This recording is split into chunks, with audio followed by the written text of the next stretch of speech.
You look very hungry this morning.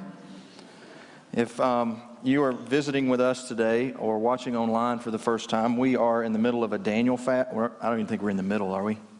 It feels like it's been going on forever. But we're in the throes of a Daniel fast. We have a couple of weeks left, so it's not too late for everyone to jump in who's not already in. I know some of you usually jump in like the last day, and that's your Daniel fast day. That's fine. We don't judge you. We talk about you behind your back, but we don't judge you. I also find it very convenient that we're in a Daniel fast that our senior pastor, by the way, called a Daniel fast for us here at the beginning of the year. And then he strategically is going out of town to Israel for a couple of weeks. And, you know, we need to pray that he doesn't come across any food, that it's a true water and bread fast there. All right? All right, so this morning, I want to tell everybody Happy New Year. Happy New Year to me. I never know how to do this exactly correctly. I feel like I say Happy New Year all the way into February lots of times. So I'm going to say it this one time, okay, and we're going to be done with it. I'm going to say Happy New Year to you. Happy New Year to those watching online. If you listen to a CD or an 8-track of this, whatever you listen to, I just want to say Happy New Year to everybody, and it's great to be here and see you, and I hope you have a great year. Thank you. I'd like to do something today together. I'd like for us to think about this next year, all of us together. I'd like to for us to think about what does this next year have in store for you. I'd like to talk about something specific, not specific to all of us, but maybe just specific to you. You know, as we begin New Year's, we always come up with New Year's resolutions, and I'm sure everybody has probably gotten this year off to a bang, and you've thought about something you're going to do, and maybe the video inspired you now to do something. One of the things I do at the end of each year is I do kind of a look back and dream forward thing, where I look back at all the things that I learned and experiences that I had and things that I probably need to learn from. And I think and dream forward about what I want this next year to look like. And I set some goals and some I'm OCD, so I set very strategic goals and things that I want to accomplish during this year. And so I could come up with a list of New Year's resolutions. And I'm sure all of us at one point in time in our lives have come up with either a top 10 or 5 things or whatever it might be that we want to do for the year. But what I want to talk about today is I want to talk about something very specific to you. I want to talk about that one thing. What's that one thing this year that you're resolute to get done? You know, what is that one thing that affects your life, your finances, your marriage? What is that one thing that affects the way you parent? Whatever it might be, what is the one thing that if you got accomplished a year from now, you would look back and your life would be better than it is right now? Or if you're very focused on it and very intent on it, 6 months from now, your life would be better than it is right now. Now, many of us have that one thing. Many of us have tried to accomplish that one thing, but for whatever reason, we've lost track or we've lost focus, and we've never been able to complete it. And it's always been there, kind of the thing in the room that we've never been able to get past, and it's always kind of been in our way. Now, I know the one thing's different for all of us. Many of us, it's not the same thing. But there's one thing that we need to focus on this year.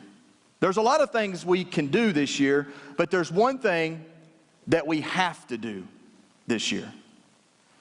Now, in a minute, I'm going to tell you an Old Testament story that has a verse in it that just jumped all over me when I read this verse. In fact, it has impacted my life so much, it's become a life verse of mine.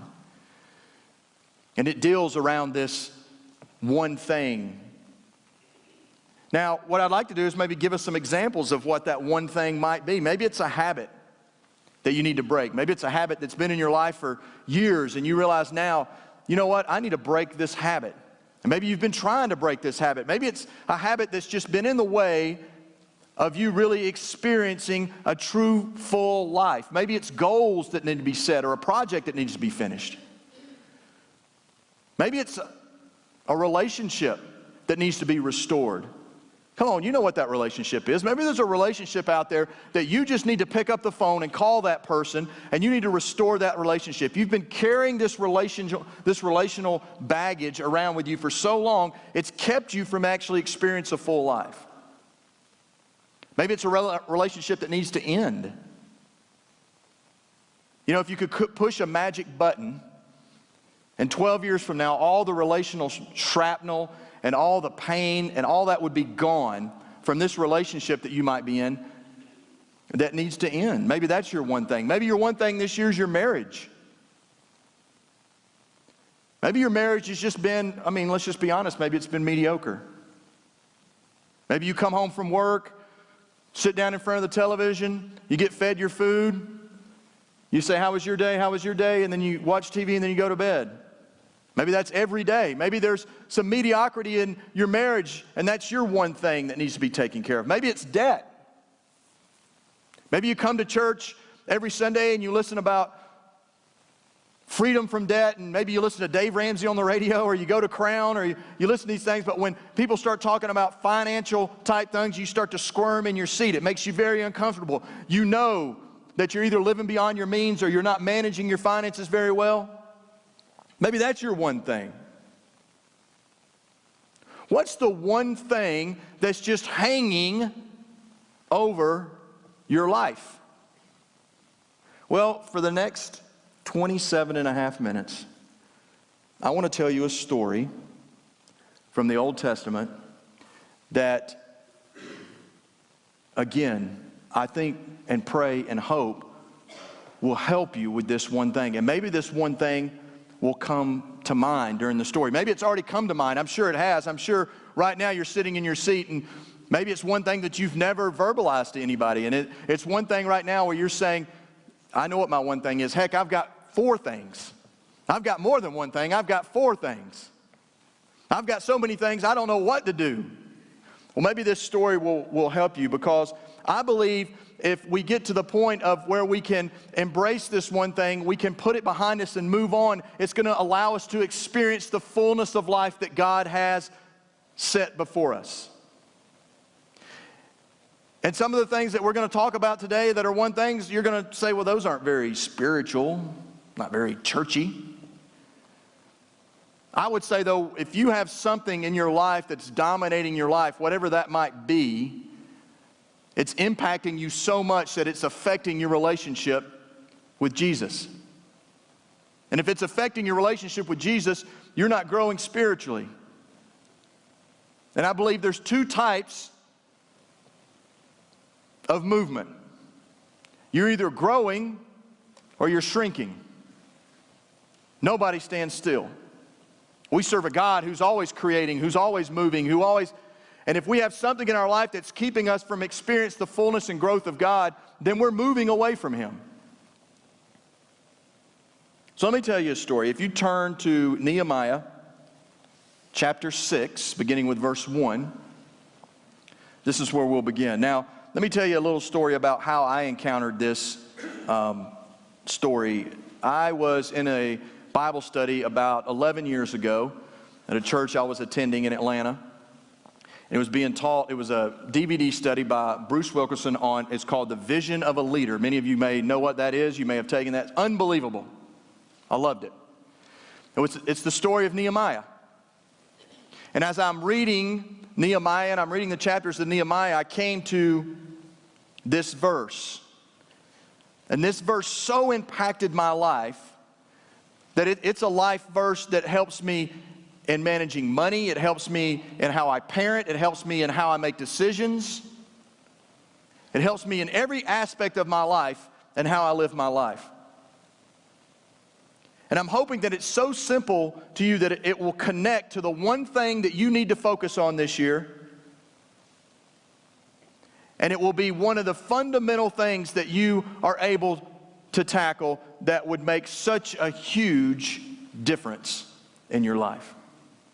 So we're picking up in Nehemiah 6, but I want to for those of you who may not know the story of Nehemiah, I want to kind of give you a background of Nehemiah. The story takes place in 444 BC, and it happens in the kingdom, underneath the kingdom of I don't know, I have a hard time saying these names, but I'm going to say Artaxerxes, okay? We'll call him King A, all right? And he's the king of Persia, and Nehemiah worked for him. You may have heard that Nehemiah was a cupbearer. So he was a cupbearer for the king, which basically means he would taste the wine to make sure nobody had poisoned it. That's quite the job. And Nehemiah had heard about his country of Israel and what had happened. The Babylonians had basically destroyed, they were kind of the big dogs on the block about 100 years ago prior to this story, and they had basically destroyed the city. They had torn down all the walls, all the gates. They had ravaged the place. There was basically nothing left. And Nehemiah had caught word that people were suffering. In fact, they were suffering so much that enemies would just come in to Jerusalem and they would just steal everything. They would steal people's foods, they would ransack their homes, they would take their livestock, everything. The temple had been ransacked, everything. This city was under siege. And Nehemiah had such a burden for this city that we see in chapter 1, he actually prays for them. He prays for this city. And then he does something remarkable. If you're familiar with the story, you know what he does next. He goes to the king and he asks the king if he can have a break, basically. He says to the king, listen, my people are suffering and I have such a heart for them. I would love for you to give me some time off to go and minister and help my people. I don't know exactly what I'm going to do yet, but I know something needs to be done. Now, Nehemiah worked for the king. He was a slave to the king. I mean, it was unheard of that he would have the courage to go and ask this. But he does. He goes to ask the king, and the king gives him his request. In fact, he tells him, gather up all you need. I'll supply everything you need. I just need to know when you're coming back. So Nehemiah and the king agreed to a time schedule, and he takes off to Jerusalem. And when he gets to Jerusalem, he realizes it's worse than he had heard. It's just completely in shambles. In fact, it's so much in shambles that the people are just walking around. You can imagine that. You can picture that, can't you? Heads down.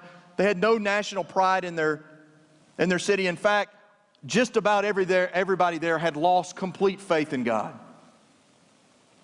They felt like that God was not even with them anymore. And Nehemiah goes, and the first 2 days he travels around the city, he looks at everything, and he starts to catch this unbelievable vision.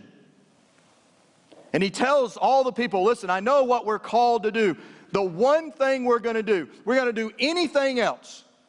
We're not going to raise livestock. We're not going to build an army. The one thing we're going to do is we're going to rebuild that wall.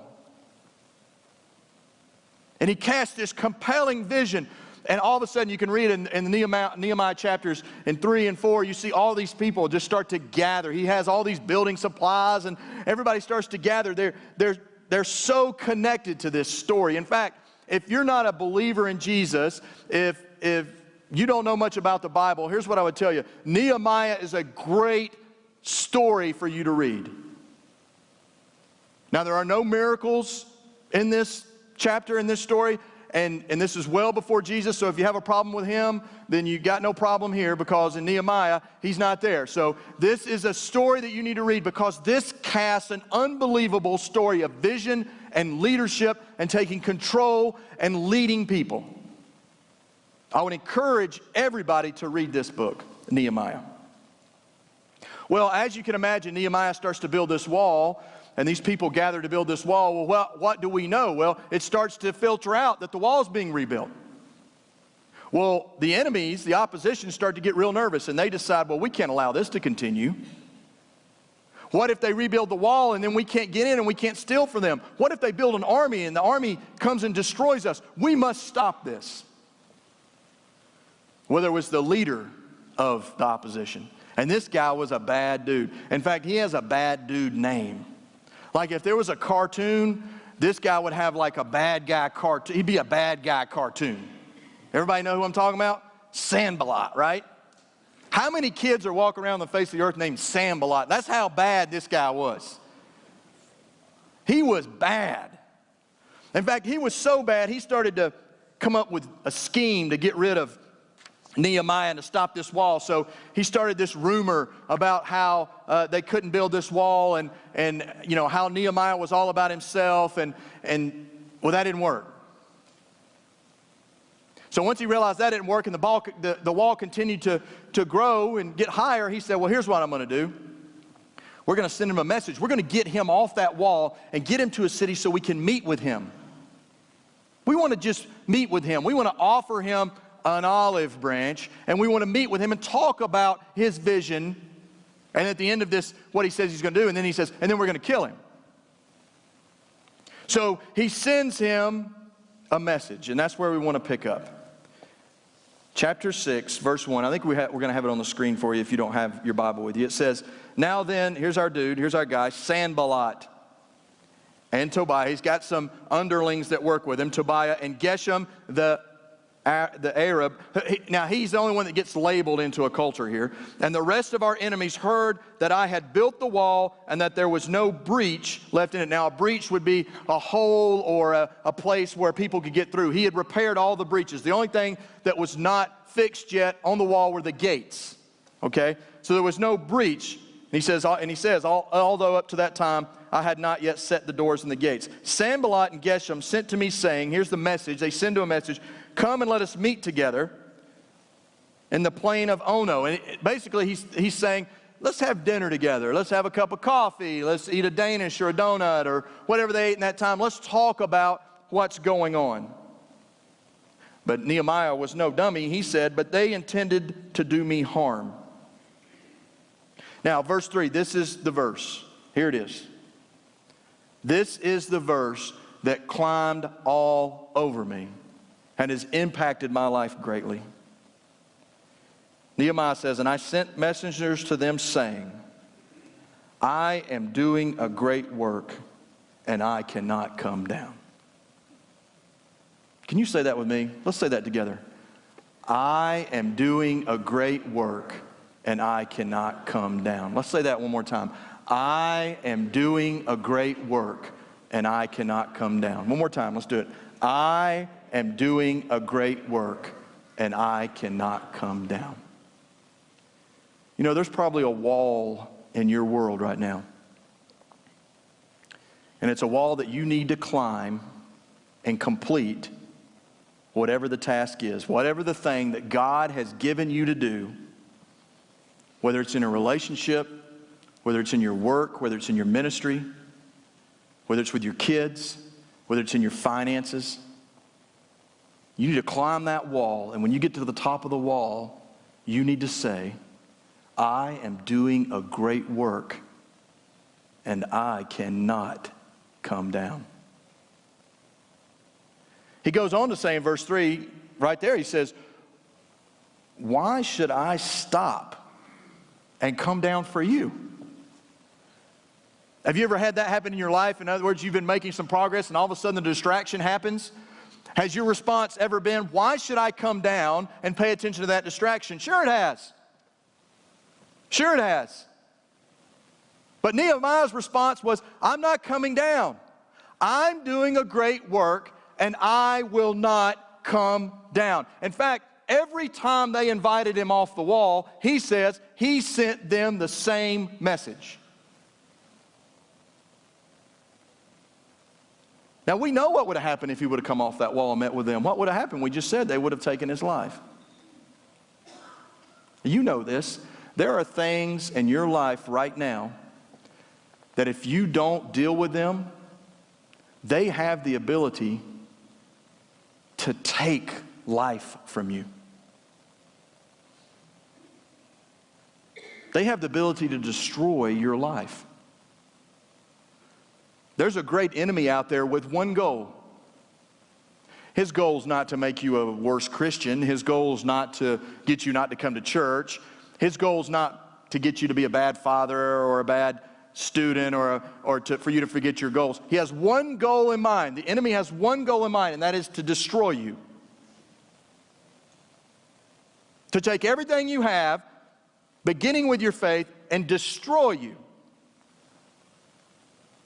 And too many times in our life, we stand atop the wall, whatever that wall is, and we look down at the enemy who's trying to get us to come off the wall, and we come off the wall.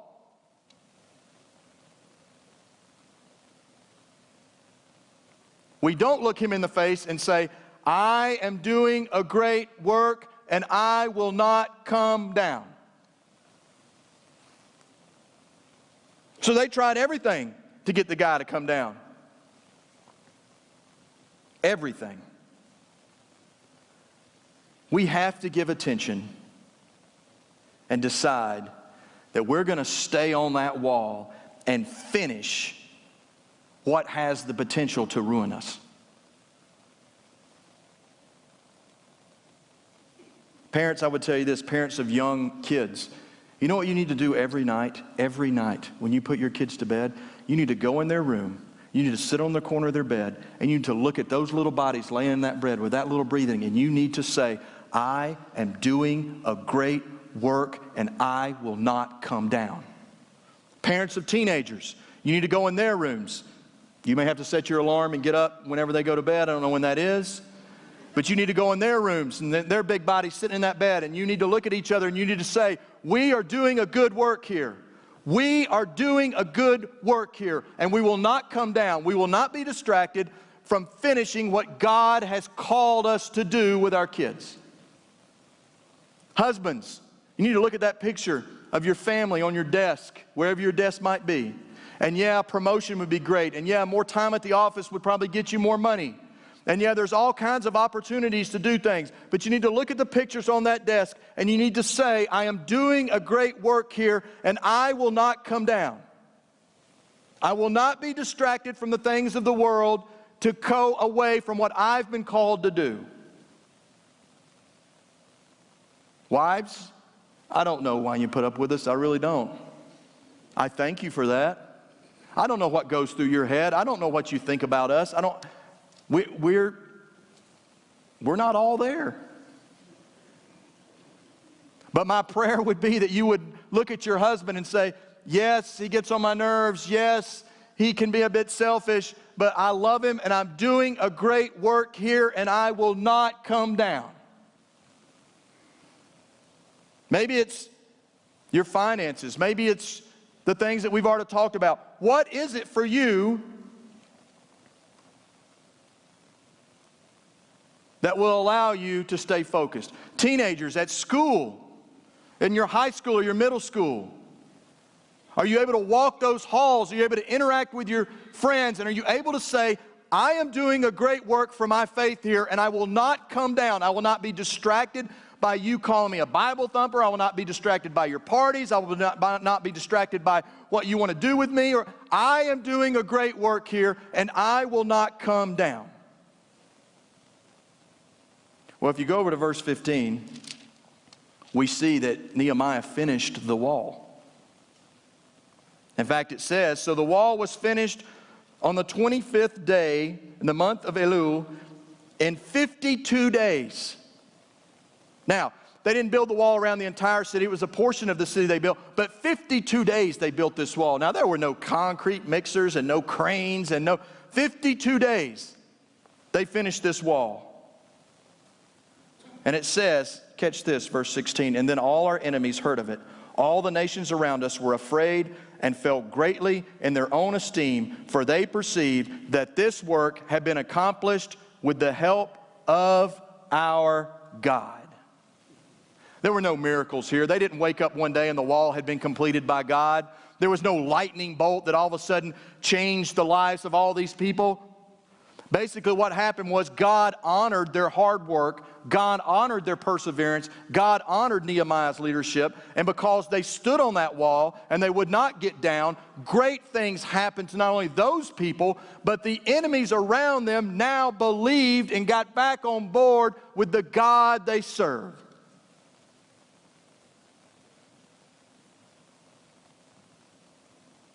You know, We could, right now, we could close our Bibles and we could pray and we could walk out of here and we could say,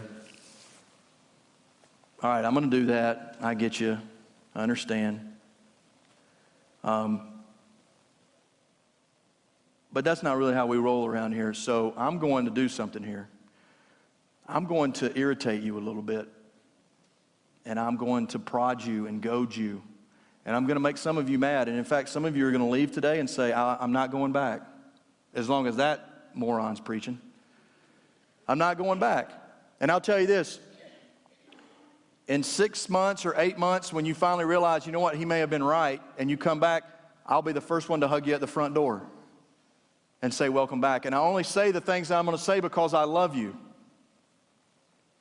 And I have a prayer and a hope that you don't have to continue to live your life the way you're living it because your Heavenly Father doesn't want you to do that.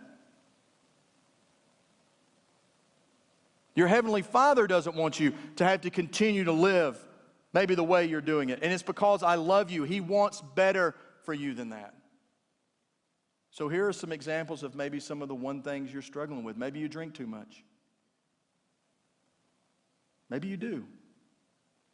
Maybe you drink too much. Maybe it's become such a problem that it's starting to control your life. And listen, I don't have to tell you. You know that you do if you do because someone's probably mentioned it to you. And you know how I know that it's probably a problem if they mention it to you? Because it took everything within them to come to you and say that because they were so fearful. Now you might be saying, oh, here we go. Pastor Greg's got a problem with drinking.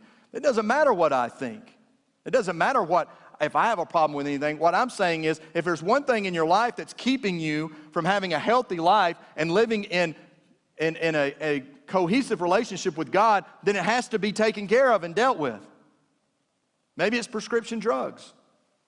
Maybe you've been to 4 different doctors and every doctor's giving you the same thing, and maybe you go and you get them all filled, and maybe you've got a prescription drug problem. Listen, nobody wakes up one day and has this problem. It happens over time, and I realize there's all kinds of circumstances with it. But maybe that's your one thing. Maybe there's that one thing in your life is that prescription drug problem. Maybe it's pornography. Listen, pornography is not just a male problem. It can happen to anybody. Maybe you're looking at things and viewing things that you don't need to do. And maybe it's controlling your life so much that it's moving you farther away from your family or away from God. Maybe it's a debt problem. Maybe you're so far in debt. Maybe you've continued to spend, and you've never got a handle on it, that it's now become such a problem that you don't know what to do. Maybe it's anything that you're doing to harm your health. You might say, well, Greg, that's not very spiritual. Let me tell you something. I read one time from a seminary professor who said, I've never met one person that can do healthy ministry in an unhealthy body. Maybe it's your marriage. Maybe your marriage is your one thing. Maybe you ignore your wife. Maybe she's not important to you. Maybe you don't treat her with the value that she rightly deserves. Maybe you look at her and say, you play well, if you did this, I would do this game. Maybe you've looked at him and you've given up. I can't do anymore. We can't repair this. It's over. I'm done. I cannot move forward. Maybe you've given up.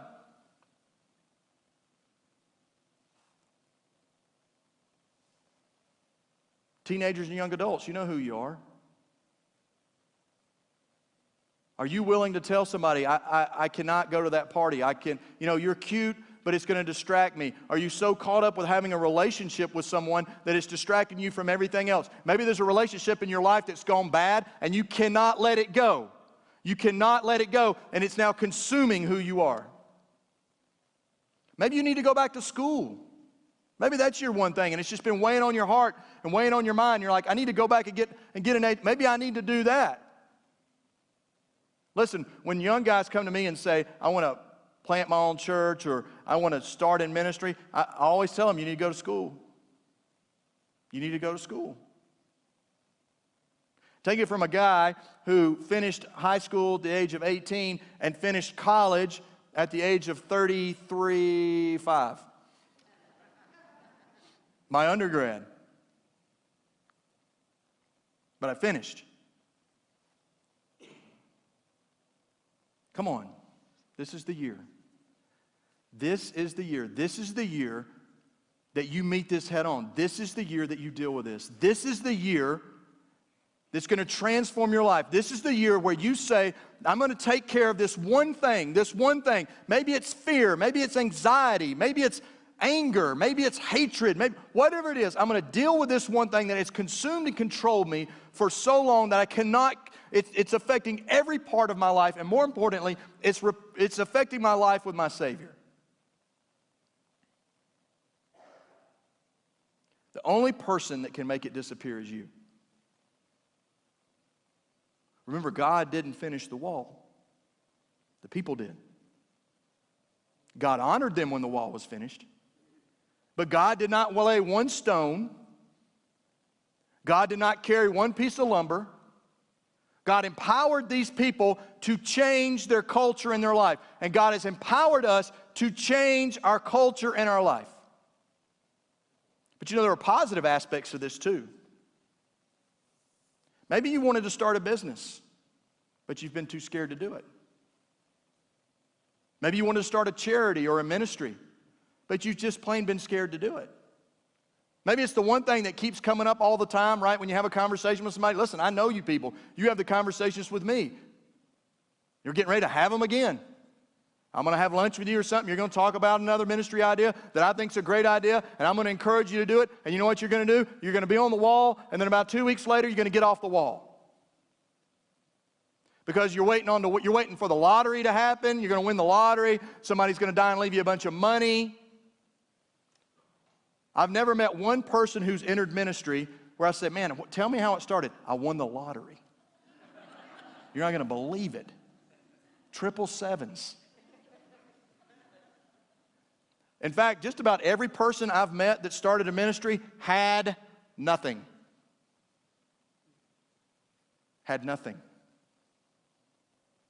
So maybe it's a business or a charity, or maybe it's something, but you've been so afraid to climb up that ladder and onto that wall, and you've been so afraid to allow, here's the key, God to fill in the gaps.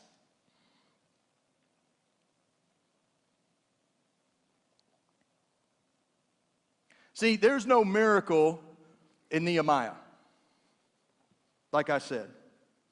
Basically, what Nehemiah said was,